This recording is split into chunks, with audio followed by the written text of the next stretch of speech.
Yo, this is a story about a boy named Shinji, living in the flooded streets of New Orleans. Shinji's father is a scientist, okay, so he built a giant robot for Shinji's birthday. Woo! Shinji's friend Ray knows how to bust a cap. When she's not fighting aliens, she's taking a nap.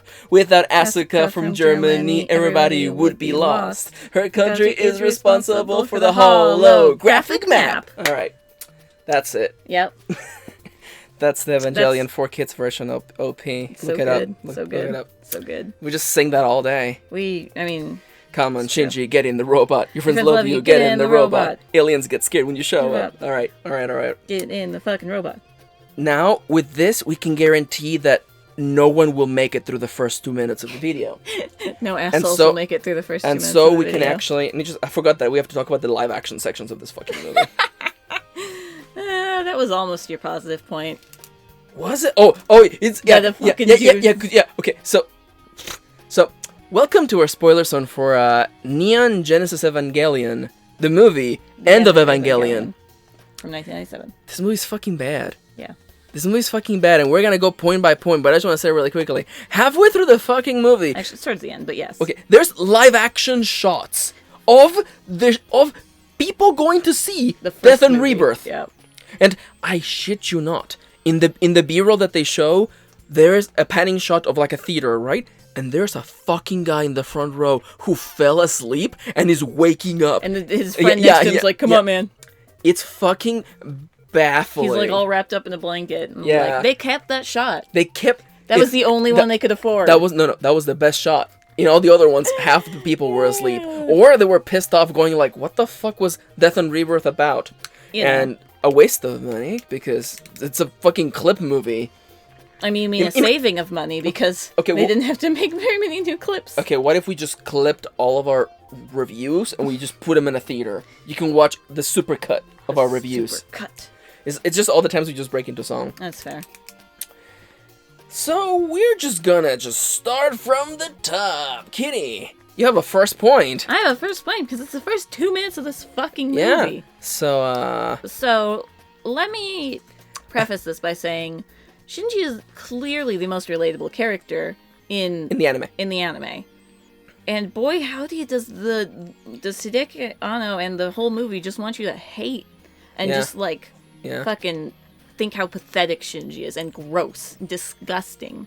How dare you like Shinji? How dare you relate to him in any way, shape, or form? How fucking dare you? He's gonna jerk it to Asuka's boobs. Yeah, so this movie starts with Shinji shaking Asuka, revealing her breasts, the breasts of a 14-year-old girl. I just want to remind you. Yeah. Anime is just a fucking ruined. Mm-hmm. I say that as though it wasn't ruined from the beginning. Amen. Anime was a fucking mistake. Yes. But and then Shinji walks the door and jerks it. Yeah.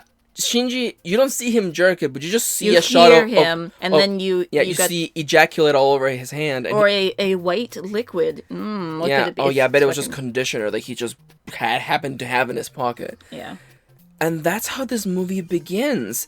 But it's nowhere near as baffling as how it ends.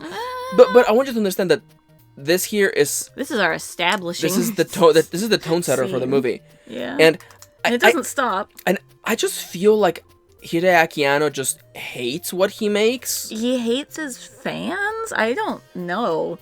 Because it's like, and this is a message that we were talking about after the movie, is much more relevant today of like, gross-ass otaku men kind of ruining, a lot of anime and shit by making it just about like girls and jerking it and shit like that. Underage girls, let's never forget that. And it feels really on the nose for Hideaki to be like, see, you are this fucked up man. You Look are how disgusting. fucked up you are. And when it's a little insincere and disingenuous, especially considering that that it feels external. It feels like someone doing that to make a point as opposed to thinking, hey, Shinji would actually do this. This is the ending of our series. What should I say? What should I actually say? I should call all of our fans disgusting. Yeah. Yeah. Also, a different YouTube channel would say that's them spitting you in the face. Yeah. Epic rage. But not here, because this is fucking anime. Who gives a shit? Yeah. That's how it starts, and from there on, it proceeds to just beat on Shinji's character, in spite of him having a better arc in the anime. Should have learned stuff at this point, because this is post episode 24. Like, I get it. He got real fucking depressed after Kaoru. He had to kill Kaoru, and after Asuka just became like, you know, a little bit of bedridden of a vegetable for a little bit. Oh, that's true. Yeah, she was a little bit of a vegetable. A little bit of a vegetable. She comes back in the movie. It's great. But yeah, it's actually a regress for Shinji. Shinji had learned a lot, and like, you know, had been starting to, like, by the end of the series, he learns to kind of take control of his own life, his own pain and suffering, and turn it into happiness. But now, Kitty, we need 2 hours to fill up. Misato, kiss him, and then promise you'll fuck him later. I can't believe that, like, Misato was like, "I'll fuck you later," and I'm like, that's the take that we went with. She doesn't literally say "I'll fuck you later," but she says "I'll give you the rest later," and it's implied that she would fuck him. Yeah, and I'm like, really? You want to fuck Misato? You want to fuck the 14-year-old? Yeah, listen, it only took him like 2 minutes to jerk it to Asuka. You want to? So what's the Hideaki Anno? What's the message there? Well, you are gross because you want to jerk it to a 14-year-old girl. We don't, but I assume that's what the message was. Yeah. So instead, go fuck. You should be dating older women. That's really, you know, it's only adultery if the other person's an adult. I believe that's what the law says. Yes. No, it's not. No, it's not. No. I know. That was sarcasm, that was a everybody. Joke. Okay, I actually have found the one thing this movie actually kind of answered for me. It was why in the last 2 episodes Misato was also like presented as a choice for Shinji to bang. But that seems to me like a retcon instead of like, we only have 3 girls in this show, so fuck it, Shinji, tap one of those. Mm-hmm. Like in the last 2 episodes that point of, like, you know, wanting to be with someone, and it shows Asuka, Rei, and Misato is a little weird, because as far as I had interpreted, Shinji only really thought of her as like a mother figure or someone to take care of him. Sometimes it feels like there's like 2 Hideaki Annos. Yeah. There's one that doesn't give a fuck, and the one that tries. That hates his fans and doesn't give a fuck. The other issue that I have with Shinji's character is that, like, and this feels like it feels like it's not self-aware, because we're gonna talk about toxic male masculinity in a second, everybody. So get ready, put on your hazmat suits. So part of this movie is about Shinji coming to terms as to, why won't people be my friend? Why won't people be nice to me? I don't open up to them, and I see them as sexual objects. So why won't people see me in a good way? And I don't think it's self-aware, because Shinji's having this conversation with Asuka about, like, why won't she be nice to him? Why won't she open up to me and be a friend? And all the shots are Shinji looking at her body, at her breasts, at her ass, at her body, seeing her naked, imagining her naked. As he's yelling at these 3 women to treat him like a person, he is seeing them naked. Not as a person. And I'm like, I don't actually think that Hideaki Anno understood what he was saying. I actually don't think so, because it doesn't seem like it's self-aware, because the whole point is that you're supposed to not like Shinji or agree with him, except that he's the one deciding over the entire humanity, except he's not. Except it's really his mom, because this anime is just about mommy and daddy issues. Am I wrong? Did you all like the moment when Gendo just groped a 14-year-old girl? Yeah. I was reading on one of the wiki pages that we read that he was putting the egg of Lilith in her. That was the whole point of that horrible scene. Yeah. He actually just went out of bounds to put the egg inside of her from the inside. Yeah, into her vagina. Yeah, that's into her womb. That's quite a flex, you know? Because that's all women are good for. Isn't that one of those great things where you realize that this movie has no space for women to exist in it, other than, like, as objects for the plot to advance? Exactly. And the one time a woman gets, like, something good happening to her, Asuka, she gets fucking mauled and destroyed. Yeah, she gets it real bad. Also, can we just talk about the fact that, like, I know that Evangelion is not a movie about giant robots. But there's one fight in this movie, and that's it. Yeah. And like, I understand that Hideaki Anno is like, listen, it takes money to make a show about robots, so we just don't have any robots in there. But why was your show about robots then? Because people are stupid, Kitty. Because people are stupid. Because I guess it's the only thing you could sell to your freaking investors. I don't fucking know. Expect robots in this show about giant robots. I think that defense is just literally a defense to get away from the point as to, well, then you shouldn't have made a thing about giant robots if you didn't want to have giant robots in there. Yeah, pretty much. It feels like wanting to have your cake and fuck it too. Read more about Asuka to learn more about that. It's true. And the rest of the female characters in this show. Yikes! I love that Misato just becomes a hacking master for enough to get that one frame of her of what the lore is. Oh yeah. So to sell more VHS tapes. Mm-hmm. That was like a vaguely minor plot that she was a spy, but also. But she wasn't a spy though. Wasn't she? Her boyfriend Kaji was the spy. Yeah. But I guess she learned it all from him, I guess. I thought she kind of took over after he died. She did a little bit of this sleuthing, but she wasn't like a full-on spy wearing a high spy suit. Yeah. A freaking net hack suit. Let me just... Okay, we have gone way off course. Shinji is ruined in this movie entirely. Yeah. And it feels really weird because... Are we supposed to empathize with his struggle? Are we supposed to see ourselves in him? Because he literally has nothing in this. And he doesn't have any impetus. Everybody makes the choices for him. Mm-hmm. The Ava picks him up. Yeah. It's literally gets itself out of the goo and yeah, it's literally like, no, get in, loser. Get in, son. We're going shopping. And later on, who's the one who's writing him? Is it Asuka or... Who's what? Writing him during the fucking planetary decide whether you're Adam and Eve thing. It's near the end. Wasn't it Ray? I don't know. There's a shot at the end of the movie where fucking Shinji is lying down and there's a girl writing him and it's supposed to... Oh, it's Ray. It's Ray. It's Ray, yeah. And they're both naked. Yeah, and even Ray's making the choice there for him. It's just very... And even if the whole soft plot is that you're relating to Shinji is wrong because Shinji is a shit. Is a shit. He's a 14-year-old kid. Yeah. I don't know. I have so many issues, and I hate it even more so because by the end of episode 26, I'm like, yeah, Shinji, you've learned to love other people and yourself. You've started to learn. I don't love myself now, but I can learn to. Yeah. That's the message of the final episode. The best part is that the goodness of episode 26. Which is a weird oxymoron to say, gets ruined because this movie shows you what happens after that. Yeah. And this movie is a fucking downer. Let's just talk about the ending real quick. So, Shinji, after all humanity gets merged into one, Shinji decides that he would rather live in the real world than in that imaginary Mega Nexus world. Conscious. So he self-actualizes and emerges from it, and he built graves for everybody. We don't know for how long he's been doing it. The world is fucked. But Asuka's there. Yeah, well, Asuka self-actualizes as well, and emerges into that world, and the first thing that Shinji does is get on top of her and choke her. Yep, just like the previous scene in the movie where he choked her.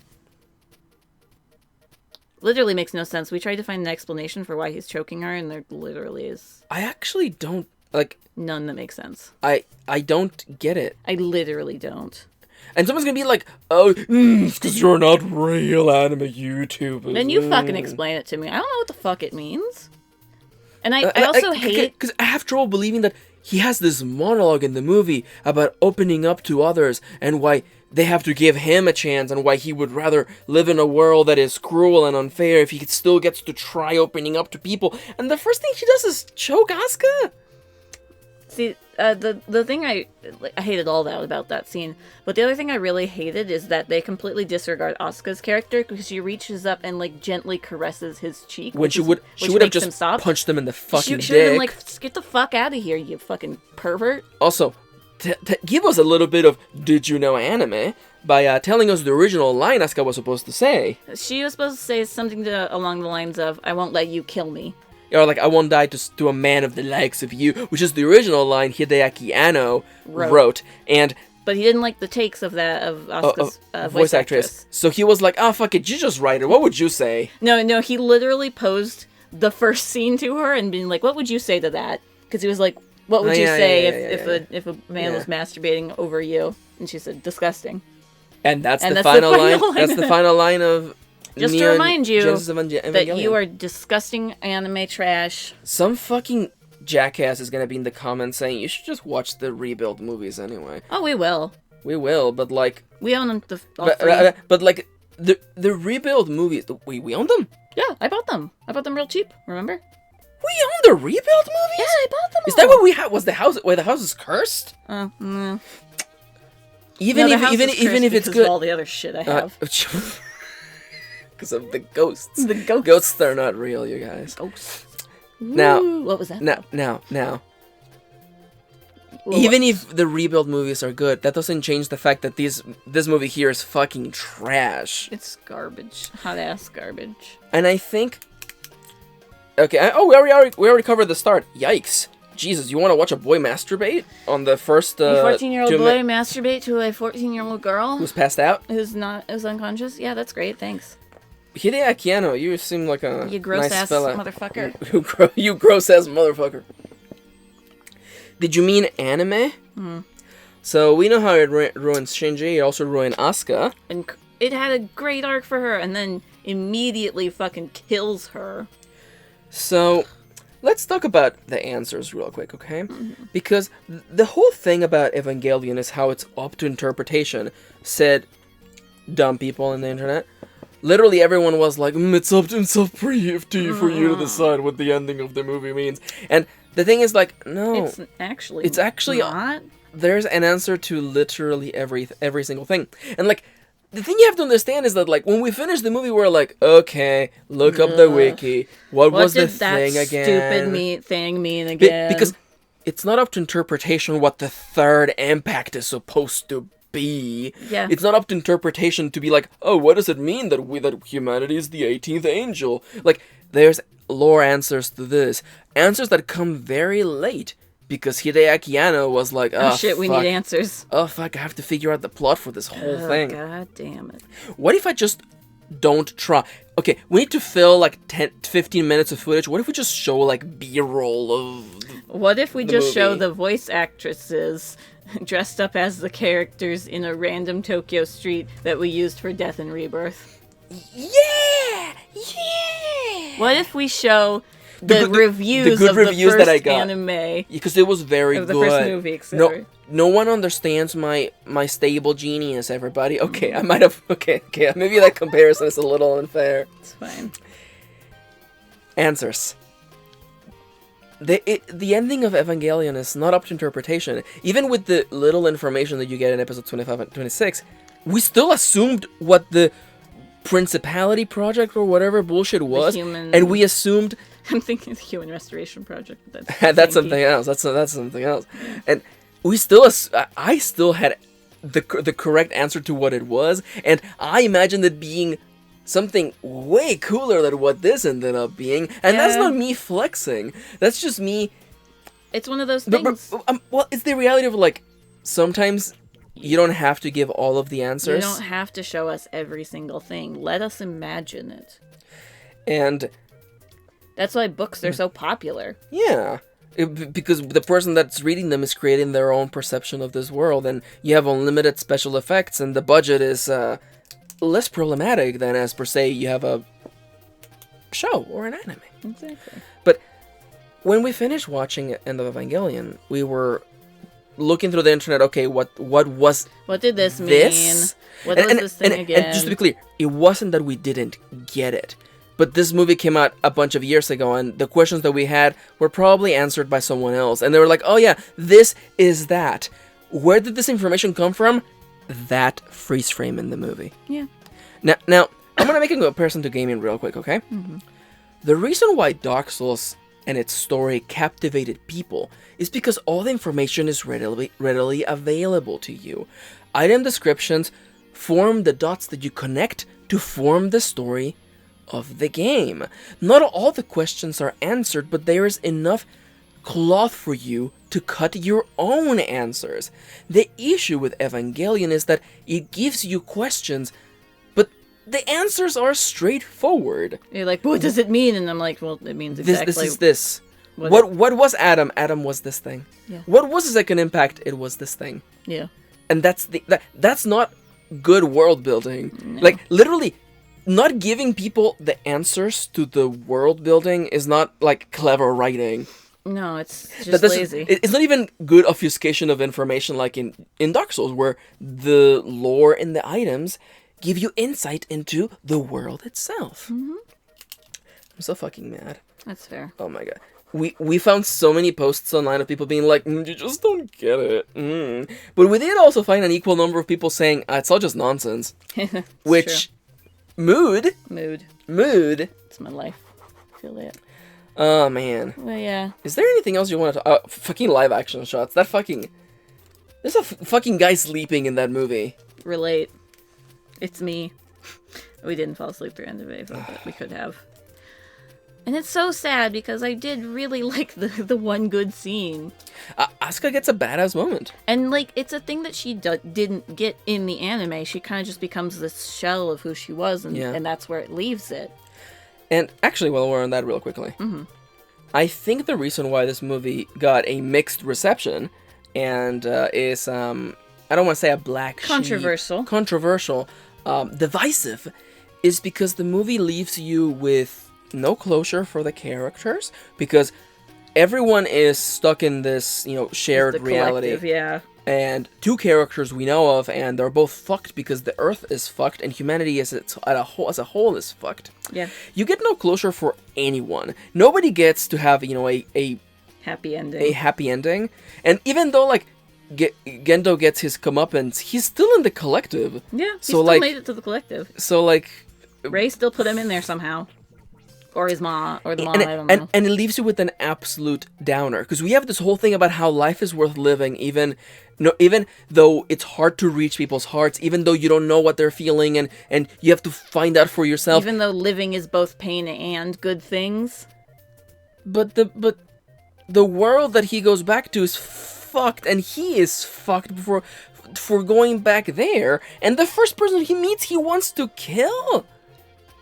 What's the message? Yeah, at least in the TV ending, we get to end on this note of being like, positive thinking can really, kind of change your viewpoint. And I really like that line from episode 26 where he's like, even though I don't love myself right now, someday I can learn to love myself. It's so Which is good. so powerful and good. And especially for Shinji's character. And I'm not saying that a movie needs to have a happy ending. No. But there is... It's a downer the whole There's nothing time. in this ending for the reader to take home. No. Where are they to take home? That life's fucked and it's not me. It's not worth it. And even these meaningful choices you think are gonna change your life don't matter because we're all gonna die at the end. Yeah, that's not great. Thanks, Hideaki Anno. Thanks, I hate it. Hideaki Anno is a hack. Ooh, I wanted it to be the title of this video, but that's a little spicy, isn't it? We'll see. It's a little spicy. It's probably a little spicy. But yeah, this movie sucks. We'll watch. Excuse me. We'll watch the rebuild ones eventually. I'm kind of excited because, like we said in the previous one, I was happy with the journey, even though the destination does suck. Yeah. And if the movies are, if anything, just 2 hours instead of, what if the rebuild are just like, it's just retelling the story very slowly? I know the first one because the last part is not even in production. It's in production, but it's pretty. It's gonna come out in 2020. Yeah, no, it's in production. In 2018, they said they were working on it. That's it last. They're working on it, and apparently they put out a job position too in 2018. So it's like the FF7 remake. It's never gonna come out. I mean, it's been delayed for 4 years at the moment. And when it does, if it ever does, it's not gonna live up to the hype. Of course it won't. And do you trust Hideaki Anno to? I mean, we'll have tell to see a good story. We'll have to see the rebuild movies and see if he's learned anything in the past years. I am looking forward to being disappointed. I hope not. Okay, I'm being a downer. I guess I just came out of Evangelion feeling so shitty, especially learning that like he had no plan. Yeah. And that to me is like, okay, listen, I know that working week to week on a show is hard, okay? Mm-hmm. But like, you put yourself in these kind of situations, and also like, okay, writing is tough. I do it for a living. Writing is hard. You can plan a little. Yeah, just you can even plan a vague little. plan. There's things where like like character traits and background elements that show up out of nowhere around episode like 10, because he's like, oh fuck, I need to establish this now. I need to start establishing this. And I'm like, you could have this thing I just done this earlier. I don't know, man. I don't know. Yeah. Don't worry though, that cross thing means something. Which cross? The little cross thing. There's so many cross things in this movie. I know it's Christian mythology. The stigmata is complete. Ah, yes, finally. Finally. Do we do outros in these videos? Oh yes, the In-N-Out burger joint has arrived, as foretold by the prophecy. By Monster Manuel. The Monster Manuel. Also, even though we have the answers, I still have trouble understanding what the ultimate goal of like well, what's the point? of seal, or like there's even like a confusing line in dialogue where like the military, even though they're doing SEAL's job, appear to not know what their mission was. They're like, oh shit, we failed. We failed, even though they just literally even though stupid. Like 2 seconds ago SEAL was like, yes, we have done it, we've completed it. Oh no, Mother has betrayed me. Let's never talk about it. That was weird. See, that scene was the one I knew. I thought it was a different scene with the shoot-offs scene. The one thing I knew was that like there was live action shots in the movie, and I was not expecting that. I thought it was gonna be live action of like the characters. Ugh. I almost like a kind of like a Who Framed Roger Rabbit kind of thing. I was hoping it would be that. See, when I saw was so hoping it would be that. When I saw that it was just like live action, like shots of Tokyo, I was like, okay, that's fine. But then they started showing people, and the voice actresses dressed as the people they were playing, and then fans. And I was like, is that a Ray and Asuka doll that man is holding? And it was. Yeah, I'm like, it's the screening of Death and Rebirth. Also, okay, I love cats, okay? But there was a shot but like of a cat. I lost faith on all that B-roll where like the second shot is the shot of a cat and then the close-up of the cat. And so the guy was like, oh fuck, there's a cat. Put that in the movie. Hideki Anno's like, I love cats. That cat's dead. Probably. The cat's dead. Well, I meant the cat in world is dead. Yeah. Not in our world, but I meant the world of Evangelion. Oh. Well, this is a confusing thing to explain. I mean, like, I thought you were gonna just make it real and be like, well, it's been like years since that cat was filmed. No, cats live forever. I mean, they have 9 lives. It's true. It's true. They just keep respawning. They just respawn. Hey guys, we need to be done with this video. It feels good though to get it all out. Yeah. Get it all out. And if anything, these are the things I can do without. If anything, the end of Eva made me appreciate the end of the TV series more. Isn't that weird? Where this was supposed to be the fix to the TV series. I hate it more. I really, and it is weird. And I do realize that it's not because the end of the TV series was good. It's because this is just so much more worse. And it's so that it realigns our expectations of the original. Yeah, and like, you know, having time to reflect on the original ending too. Like we kind of appreciated a lot of the things that the monologue talked about. We were expecting giant robot battles to end the series, but you know, entire 2-episode character analysis of Shinji. Fine, let's do it. I guess that's still fine because he was the main character, so at least that made sense. Yeah. But the movie literally just destroys all of that. Yeah, pretty much destroys all that goodwill it had. Oh, but all the imagery, you guys. The imagery doesn't fucking matter if you don't actually tell a good story, though. What is the viewer and the reader leaving with? It's true. And I hate to make this super real, but like, if your story leaves the readers and viewers with the thought that life's not worth living, I think you fucked up. Oof. I think, and especially in a country that has a very high youth suicide rate, I think you should rethink your choices. Yeah. Someone's gonna be like, this came out in 97, you guys. Yeah. It was still bad back then. Oh, yeah. Literally everywhere. It might have been worse. Everywhere we looked, there were as many people defending it as there were people going, yeah, it's all nonsense. Yeah. We hardly found anyone in the middle ground like, yeah, it was alright. Yeah. And that just goes to show. Divisive, indeed. Mm-hmm. Kitty, is there anything else you want to say? No. We don't do outros for these boys. Do we? Okay, I hope... Cool. I didn't remember. No. I hope that you guys enjoyed us ranting about the end of Evangelion. We will be watching The rebuilds. The rebuilds, unfortunately. We will not be watching Death and Rebirth. No, there's literally no point. All the new stuff in Death and Rebirth shows up in End of Evangelion. So there's no point. So I want you to imagine that you spend money to go watch Death and Rebirth, which is clips from the anime. I'm assuming that part would have been made clear that it was just a retelling of the anime. Yes, but I want you to imagine you paid your I don't know $900 yen to go see a movie. Mm-hmm. And then you're like, okay, now I really want to know. And then you come in for End of Evangelion, and the first 24 minutes are the last 24 minutes of the previous movie. Boom. That's bad. That's bad. Whee. Anyhow, we want to leave you guys on an upper, not a downer, so we want to say this. What are we saying? Like, comment, and subscribe! No. Yeehaw! What the fuck? Has this movie broken you? I'm pretty... I did that thing where I started talking and I'm like, okay, I'm gonna start talking and my brain's gonna figure it out by the time I get there. Brain's gonna come up with some nice inspirational thing like I do on the podcast. But then I realized that wasn't gonna happen. Ring, Kitty's holding a Yoshi plushie. You can't see it. No, but I just did the Yoshi sound. Ring, Did you know that? Who was it? No, it wasn't. Who's the voice of Yoshi? Fuck. It was a random Nintendo employee, and they kept using the same sounds. I mean, that sounds about right. That's hilarious, isn't it?